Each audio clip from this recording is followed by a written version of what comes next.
আপনারা কি হাঁসের মাংসের সাথে হাত ছড়া পিঠা খেয়েছেন? চালের আটা দিয়ে হাত ঘুরিয়ে ঘুরিয়ে কিংবা হাত ছেড়ে এই পিঠাটা বানাতে হয়। রমজান মাসে আমি তেমন কিছুই খেতে পারি না, কিন্তু হাঁসের মাংসের সাথে এই হাত ছড়া পিঠা খেলে মনে হয় মুখের রুচি আমার ফেরত চলে আসছে।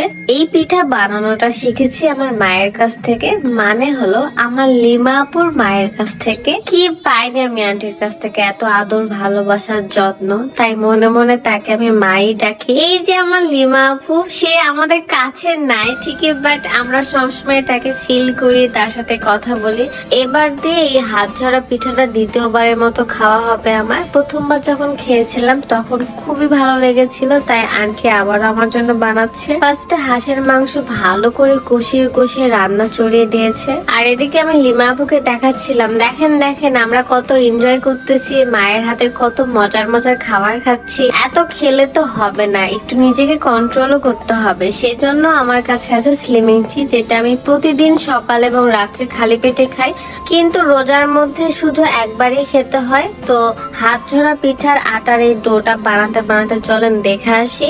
এই সেই স্লিমিং টি যেটা খেলে আপনি আপনার শরীরের ওজন কমাতে পারবেন, সাথে শরীরের চর্বি কমাতে পারবেন। ইফতারিতে আমরা এতটাই তেলের খাবার খাই যে এই সময়টা আমাদের শরীরের ওজন বেড়ে যাওয়ার সম্ভাবনা সবচেয়ে বেশি থাকে, আর সেটাই হয়, আমার ক্ষেত্রেও তাই হয়। তো স্লিমিং টি থাকার কারণে আমি বেঁচে গেছি। ইফতারি শেষ করে রাতের বেলা আমি স্লিমিং টি খাই, দেন পরে তো সেহেরি আবার খেতেই হবে। বানানোটা খুবই সহজ। ফুটন্ত 1 কাপ গরম পানির মধ্যে 1 চামচের মতো স্লিমিং টি দিয়ে 3-4 মিনিট ফুটিয়ে নিলে হয়ে যায় স্লিমিং টি। ছেলে মেয়ে সবাই খেতে পারবেন, শুধু প্রেগনেন্ট আপুরা বাদ দিয়ে। বেবি হওয়ার 1 মাস পর থেকে আবারও খেতে পারবেন। যারা ঘরে বসে শুধুমাত্র এই চা খাওয়ার মাধ্যমে ওজন কমাতে চাচ্ছেন, তারা দেরি না করে এক্ষুনি ইউনিক কালেকশন ফেসবুক পেজ থেকে এই চাটা অর্ডার করে ফেলুন এবং আজকে থেকে খাওয়া শুরু করুন। একটাই নিয়ম, সেটা হলো চিনি কিংবা মিষ্টি জাতীয় খাবার থেকে একটু দূরে থাকতে হবে, তাহলে 100% ফলাফল পাবেন। যদি আপনি একটা কৌটা কমপ্লিট করেন রেগুলার খেয়ে,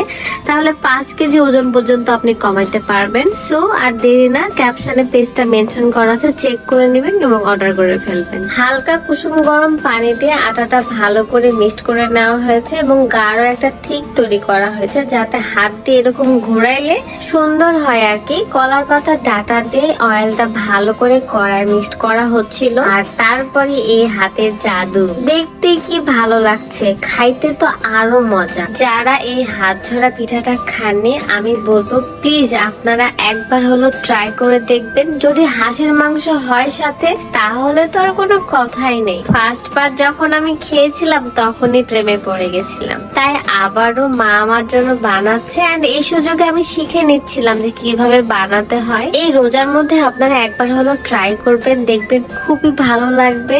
আমি তো মায়ের কাছ থেকে এক ধাপও নড়িনি, দেখতেই ভালো লাগছিল, অনেক সুন্দর করে মা পিঠা বানাতে পারে। মুন্সিগঞ্জে গিয়ে আমি অনেক ধরনের নতুন নতুন খাবার খেয়েছি, নতুন নতুন খাবার বানাতে শিখে গেছি। মাকে বললাম যে আমিও বানাতে চাই, দেখি পারি কিনা। দেন আমি ট্রাই করতেছিলাম। মা হচ্ছে প্রফেশনাল হাত, আমার কি আর তার মতো হবে বলেন? হাঁসের মাংসের স্মেলটা এত সুন্দর আসছিল, মাশাআল্লাহ। এমনি এমনি কি মানুষ বলে মায়ের হাতের রান্নার কোনো তুলনাই হয় না। যদিও আমি আমার মায়ের হাতের রান্না কখনো খাইনি, তাই জানি না, বাট যেহেতু সবার কাছে শুনেছি মায়ের হাতের রান্নাগুলো নাকি অন্যরকম টেস্ট হয়, আর ঠিকই তাই। আমার লিমা আপুর আম্মু, তার মানে আমার আম্মু, তো মায়ের হাতের রান্না অনেক টেস্টি। আমি নতুন নতুন খাবার ট্রাই করেছি, খেয়েছি, আমার অনেক ভালো লাগছে, আর অনেক বেশি মিস করছি। আমি মাতব্বরি করে ট্রাই করতে গিয়েছিলাম, বাট আমি আসলে ওইরকম ভাবে মায়ের মতো হাত ঘোরাইতে পারতেছি না। দেন ওইরকম ভালো পিঠা হচ্ছে না, একটু বেশি ফোটা ফোটা হয়ে গেছে আর কি, পেঁচানো বাদ দিয়ে। তারপরে ভাবলাম যে আমি আর একবার ট্রাই করে দেখে পারি কিনা। আর ওই যে মিররে সিয়ামকে দেখা যাচ্ছে, সিয়াম আমার ভিডিও করে দিচ্ছিল। পারছি না মোটামুটি, কিন্তু ভালোই পারছি। তারপরও মায়ের হাতের মতো আসলে হয় না। সিয়াম কি তোমাকে দেখা যাচ্ছে মিররে? যাই হোক, আমাদের পিঠা বানানো শেষ, এখন হচ্ছে খাওয়ার পালা। এই হাঁসের মাংসতে কখন আমি খাবো এটার অপেক্ষা করতে করতে অস্থির হয়ে যাচ্ছিলাম। আমি গোসল করে এসে ডাইনিং এ বসে বসে খাওয়ার জন্য, আর মা আমাকে বেড়ে দিচ্ছিল। এত এত এক্সাইটেড ছিলাম হাঁসের মাংস দিয়ে জাস্ট একবার মুখে নেওয়ার জন্য। আমি পিঠা খুবই বেশি পছন্দ করি। দেন হাঁসের মাংস নিলাম, পিঠাটা দিয়ে ভালো করে মেখে যখন মুখে নিলাম মনে হলো আমি অন্য দুনিয়ায় চলে গেছি।